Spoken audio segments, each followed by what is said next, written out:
The fact that I was in the body of Tony Baker completely settled into my groggy brain.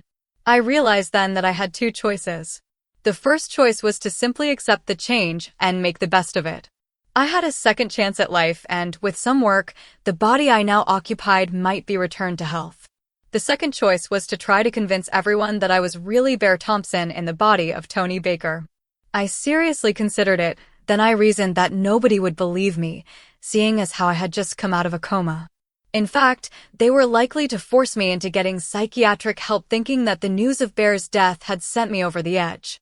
I realized that my only choice was to accept what I had become after another long gaze at myself in the mirror. I knew I wouldn't have an easy time at first.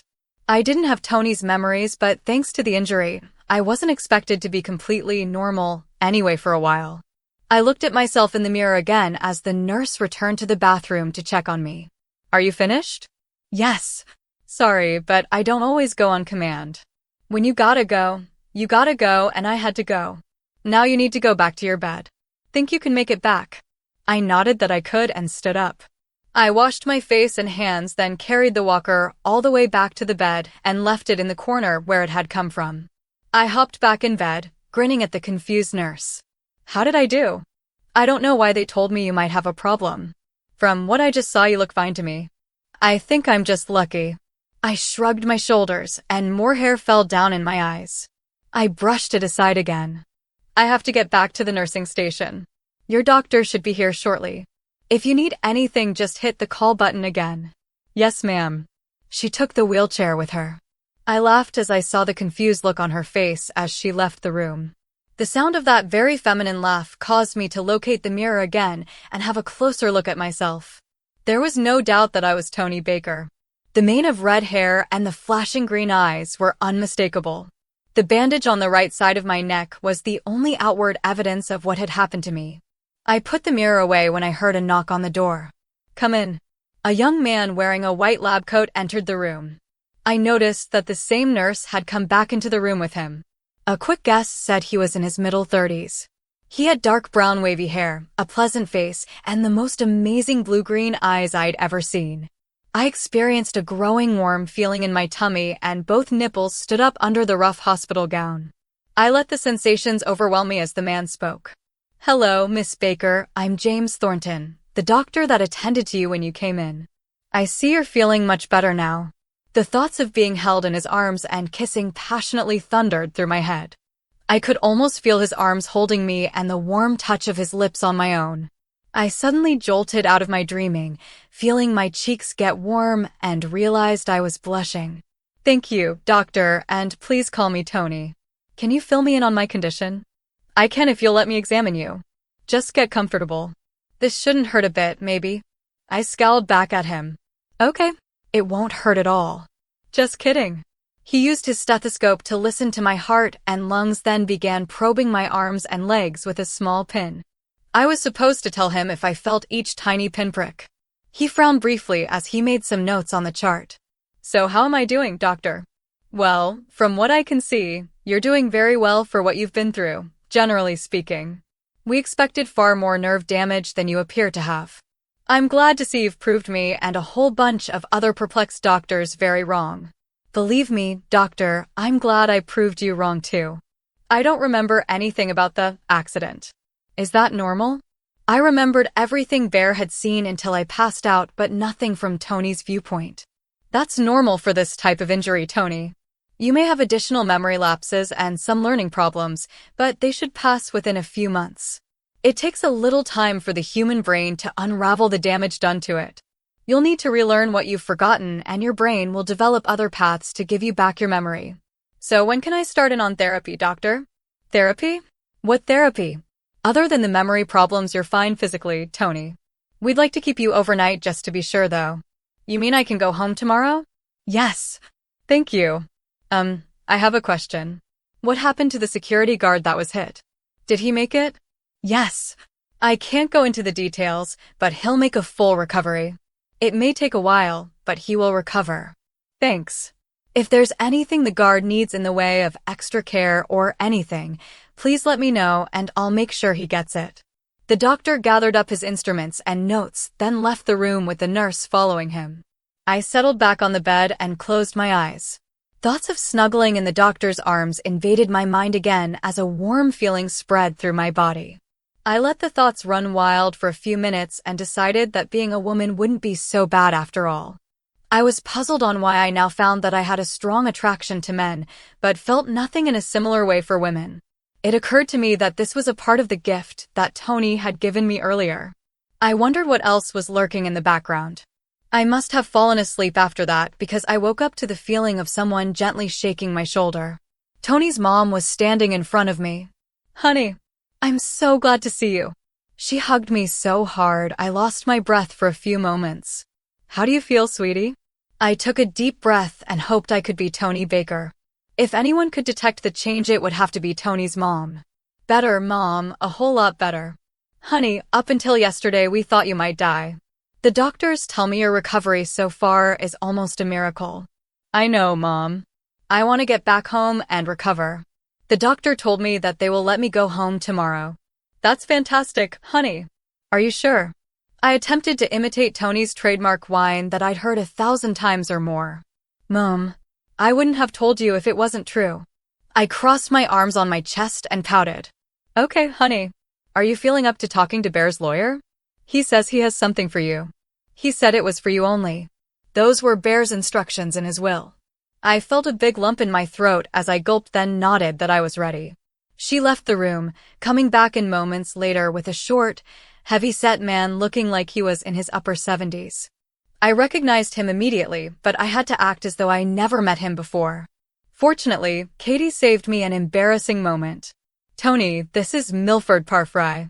"Mr. Parfry, this is my daughter, Tony Baker." "Miss Baker, so nice to meet you. Bear spoke very often of you when we got together." He shook my hand. My hand now seemed so small in comparison to his. I remembered how small Tony's hand looked next to my old hand. He placed a pair of ancient bifocal glasses on the bridge of his nose. With his white hair and the gleam in his eyes, there was a very strong resemblance to the general image everyone has of Ben Franklin. "Miss Baker, it is my sad duty as Mr. Thompson's attorney to read to you the terms of his will." He flipped through several pages of the large document, wincing visibly, then looked up at me. "I think for the sake of brevity we'll skip to the meat of the will?" When I nodded my agreement, he turned past several more pages until he found the right one. "Mr. Thompson, due to the lack of any living blood relatives, has named you sole inheritor of his entire estate. That includes the house and everything associated with it and his remaining bank balances, which are considerable, by the way. I have all of the documentation here. All I need is your signature, Miss Baker." He held out a sheet of paper and a pen. I hesitated before I accepted the paper and pen. I wasn't sure how I would sign the paper. Yes, I was now in Tony's body, but would my handwriting be my own or hers? I realized that I had little choice in the matter and signed the paper. I handed it back to him. He took out another sheet of paper from his briefcase and compared the two signatures. Then he picked up a large manila envelope and handed it to me. "Thank you, Miss Baker. Here are the documents for Mr. Thompson's estate. If there is anything more I can help you with, I have included my contact information in the file. I do need to be getting back home. It was nice to meet you. Possibly we'll meet again under better circumstances." In a few moments, he was gone. I sat on the bed holding the envelope to my chest, rocking slowly back and forth. Katie placed her arm around me. "It's come as quite a shock to everyone that Bear's gone." "I'll be okay, Mom. I just need some time." "I know, Tony." We hugged each other for a few more minutes. Katie moved away from me but stayed on the bed. "When they let you out, where do you want to go, sweetie?" "I want to go back to Bear's house. It's more of a home than the house here in Chicago is to me now." "Are you going to be able to handle seeing all of Bear's things again when you know he's never coming back? Are you really sure you want to do this?" "Yes, Mom, I'm sure. I know it will take me a while to adjust. I could be a blubbering mess when I set foot in that house again, but it's something I have to do. I may as well do it now rather than later. Do you want me to go with you, honey?" "Not unless you want to. I think I can manage with Andrea's help. I want to use the bus for the trip." We heard a knock on the door, and we both said, "Come in unison. The door opened, and Tyler walked into the room. "Don't you ever do that to us again, young lady. You scared us out of about 10 years of life each." "Tyler, It wasn't something I planned, and it wasn't fun for me either. On top of that, Bear is gone. I really miss him. My tears started to flow again as I thought about what really happened and how much I was going to miss Tony. Tyler sat down on the bed next to me and hugged me tight. I realized how much hugs meant to me now and marveled at how much better they made me feel. I hugged Tyler back as my sniffles subsided. So where are you going to go when they toss you out of here tomorrow? So you know about that, huh? He nodded. Well, since Bears will left me everything, I'm headed back to upstate New York to recover. You're welcome to come, Tyler, but I'd rather have some time alone. I'll visit, okay? Can I make a suggestion though? What is it? Go back home here for a day or two and let me set up a diversion to confuse the press as to the direction you're headed. I think all the paparazzi in the world are waiting outside to get pictures of you. The tabloids are having a field day with this, saying you're knocking on death's door. Have you looked out your window yet? No. Why? There's a huge crowd of fans out there waiting for any news of your condition. Every network has a TV crew out there, and the satellite uplink trucks are lined up for blocks in all directions. I didn't know, Tyler. I just woke up a few hours ago. We've been very lucky to keep Bear's place a secret all this time. I don't think you want to make it known now, do you? Definitely not, Tyler. All right then, I'll go to Mom's place, and we'll figure out a diversion. I think I know exactly who to call to double for me while I quietly leave on the bus for upstate New York. If I can get some clothes in here, I'll get dressed and make an appearance at the window to let the crowd know I'm fine and still alive. That should quiet things down out there a bit. So, Mom, will you get me some clothes? Yep, you're feeling better. Asking for clothes already. So, what do you want me to bring? How about a nice dress? Something just above the knee that leaves my neck exposed. I want the fans to see that I'm not hurt badly. I need some panties and bras and some pantyhose too. How about my makeup case and a couple of pairs of shoes, a pair of flats and a pair of heels for me to leave the hospital tomorrow? As I spoke, I wondered how I suddenly knew so much about Tony's clothes. I shrugged inside, realizing that it was another part of her gift to me. Okay, honey. You know best what you like to wear. What do you want me to bring for when you leave tomorrow? Just a nice blouse and jeans will do. I might as well be comfortable. What about that hot pink halter top and short set? That's still in your room at the house. The rest of the stuff is in storage for a little while. Most of your other clothes are in New York. There are a few things still on the bus though. I don't think so, Mom. How would it look if I dressed like that after what I've been through? All right, a blouse and jeans. Still want the high heels? Yes, otherwise I'll get lost in the crowd out there. I remembered how Bear's body towered more than a foot above Tony's head. Okay, I'll bring the heels too. By the way, honey, when we got the word earlier that you were awake, I told Andrea to get the bus ready to take you to New York. I guessed right that you'd want to go back there to recover. She'll get the house ready for you and be available to take you wherever you need to go. MOM. I can take care of myself, you know. I folded my arms across my chest and stomped my foot. I'm not taking no as an answer, young lady. I can still turn you over my knee. You know Andrea has her black belt and can help to protect you now that he's gone. I'm sorry, Mom. I know. It's just so strange to think that I'll never see him again or be able to hug him. The floodgates opened as I thought about Tony. Katie hugged me tight again. Go ahead and have a good cry, Tony. I'll join you.